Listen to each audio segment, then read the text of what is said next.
Hello, welcome back to our online academy. This is the course called Somatic Nervous System. So this used to be course 4 or 5, just for those who are wondering, but we put them together because it's all about the movement system.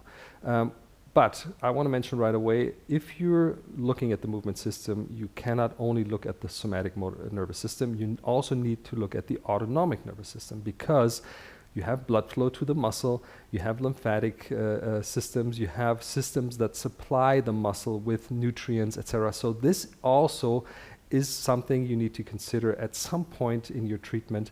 But of course, there is also this, what I always call the mathematician, which is the system that's calculating the movement, dependent on which position I'm in and what I want to do, how fast or slow I want to go, how hard I want to pull something or push something. So much of aspects that are flowing into this. And we're going to take our time to work through all of these things. So if you remember, in the autonomic nervous system, we talked about the casing, so the outside of the body. We had the skull, but of course we also had the skin, which is an autonomic nervous, which is innervated by the autonomic nervous system. So the casing.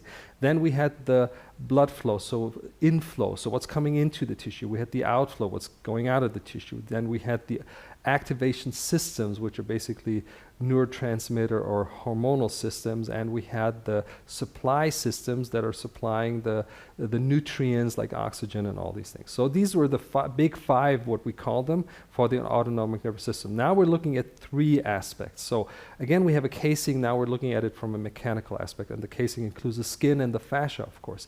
Then we have the muscle, which is the muscle and the tendon and also some fascia around it. And we have to look at all these different aspects, especially the muscle is quite complicated in its working, because it's not only being activated and deactivated or facilitated and inhibited, it needs to have an integrated function. And this is one big aspect of this course, is the integrated muscle function. That means, what does the muscle do when other muscles move?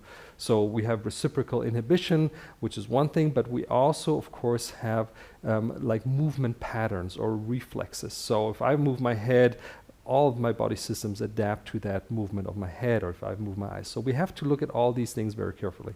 Eyes, the vestibular system, of course, the whole proprioceptive system. We're going to be looking at under the aspect of movement systems. So those are the first 2, and the third one, of course, is what's left inside, is the bone and the ligaments, which is kind of like supporting my system so I can move around upright, okay?